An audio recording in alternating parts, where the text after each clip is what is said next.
Hey guys, how's it going? It's the Anime Overanalyst here, and today I wanted to talk about just the second season, at least the first part of the second season of Haikyuu. So, if you've been following my channel for a little while, you'll know that I've been trying to watch Haikyuu. And if you also have seen any of those previous videos, you'll know that I am terrible with names. I am really bad when it comes to the names, and I think I'm a little bit better here. So, yeah, this will be an interesting talk, I suppose. And you can comment down below how awful my naming is and whatnot. But I just finished watching the first 12 episodes of, well, yeah, 13 episodes of Haikyuu, but I think I'm only going to talk about the first 12. Anyways, the arc that it covers is the training camp arc. It's like a 3 week long training camp and was really, really quite fun. And the whole arc starts with the introduction of a new manager named Yashi or Yachi. Um, Instantly, I kind of fell in love with her. Not gonna lie, I think she's kind of waifu material.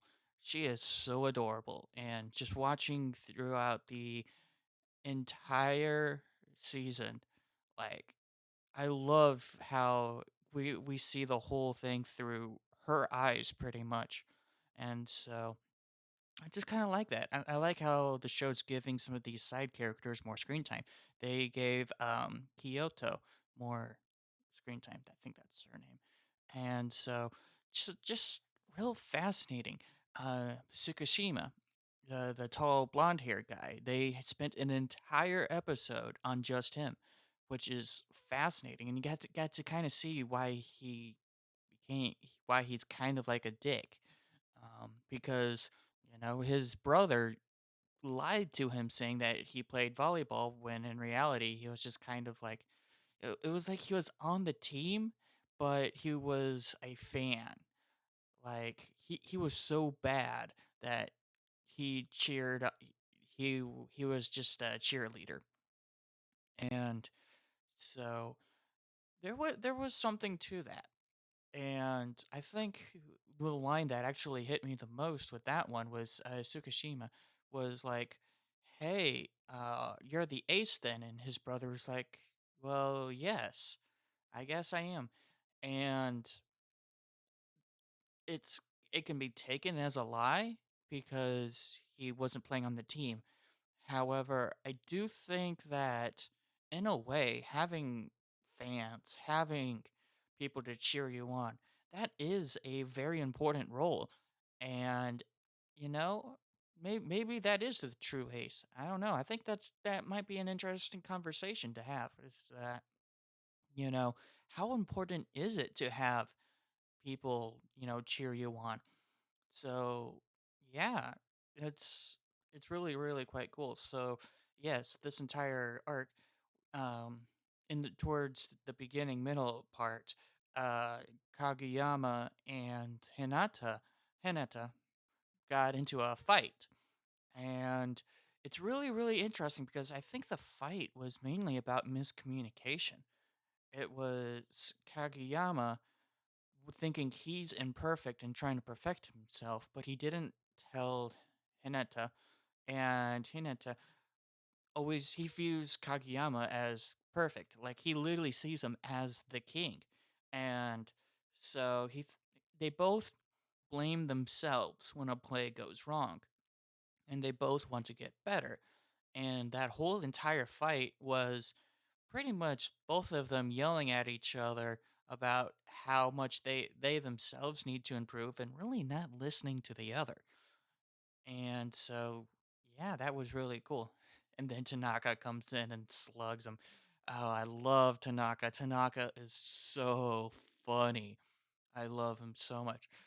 There's this quick scene where Tanaka, I think they call him Tiger Head, and this one other dude is they're doing this barbecue and they come together and they go up to Tanaka and he's like they address him as like master, and the whole plan was to prevent anyone from hitting on Kyoto. I loved that. The simpage. Like, you guys told me beforehand, those of you who have seen me talk about this show beforehand, you guys have told me how much the simpage gets out of hand, and then I gotta say, it's getting nuts, and I love it. I love it so much, and I just love the dynamic between everybody in this team. Like, it's so fun and it's so refreshing getting to see the focus on different characters, you know? And I'm not going to remember everyone's names because I am terrible with names, but just seeing everyone get kind of a spotlight, like even Tsukuyoshi's friend, the guy who tried serving once in the previous arc and hit the net. I can't blank on his name, but the friend, number 12, I think. He even had like an episode to himself. And I think that character has a lot of potential. I think really what this whole season is setting up is the potential for the second and first years to grow as characters. And they're trying to finish the character arcs for the third years. Because, in all honesty, the third years are going to leave soon. And so it's gonna be it's gonna be really sad when they go, but that's life. You know, we all deal with it. I mean, heck, I'm a senior in college and I'm graduating this semester. So, I'm literally with the third years here. You know, just it happens. I I love this concept of the training camp because in one of my previous videos talking about this, I commented on how much it stinks that all their professional games were in tournaments. And it was, you lose the game, that's it, you're out. And I was like, that just seems nuts. That that seems unfair to me.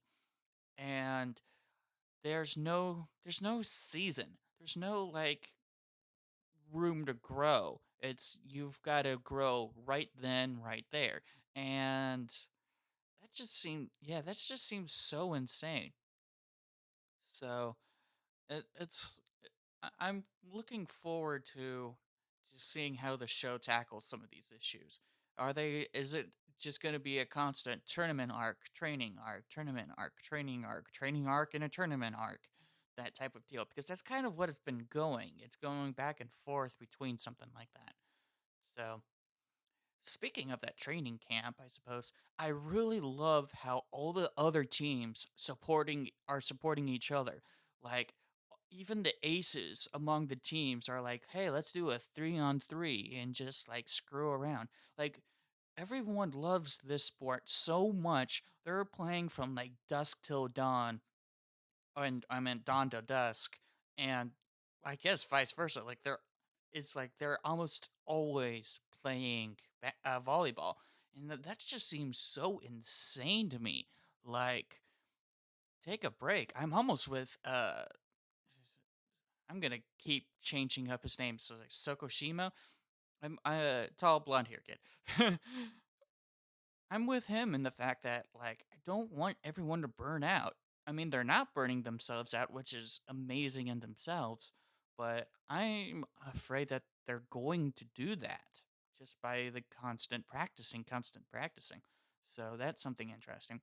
And one other thing that they've been foreshadowing, I think, but not really addressing yet is injuries. Just my prediction for this next coming arc, someone's going to get injured. Now, my bets is that it's Kaguyama because the other guy, gray-haired guy who I think his name's like Shoyo? Yeah, I don't think it's Shoyo because that's Hinata. Where's that showed? Yeah. Sugo. It's Sugo.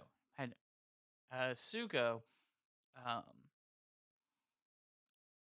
he's got to have some time to shine at some point, and he's a third year, so this would be his last time to shine.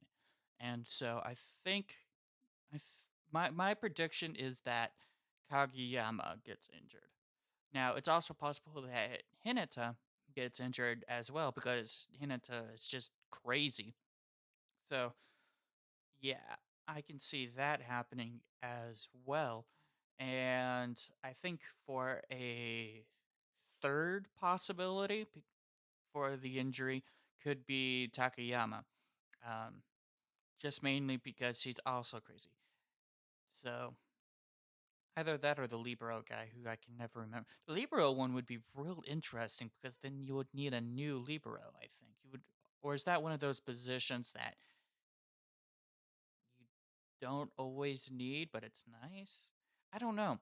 I think you always need a Libero, and like the first couple of episodes, they just didn't have one, but those weren't official games, anyways. So the whole libero thing is kind of confusing to me. Like, I understand that it's a defensive only player and that they can only touch the ball from behind the line. So that I get. But where do they fit? Are they on the court the entire time? Do they get subbed out at some point? Like if Karasuno is serving, is the libero taken out? That I don't know. That's just one thing that always kind of confuses me. However, I'll probably figure it out at some point. So, yeah, I've kind of rambled on for about 11 and a half minutes. And so, I guess to brief summarize, I really like Yashi or Yachi. Um, I don't really do waifus, as you know, but I'm coming around to her quite quickly. I really like her, and she's so adorable. She reminds me a lot of like Wendy, but Wendy from Fairy Tale, but a whole lot older. And yeah, I she's adorable, and I can't wait to see her for more seasons to come.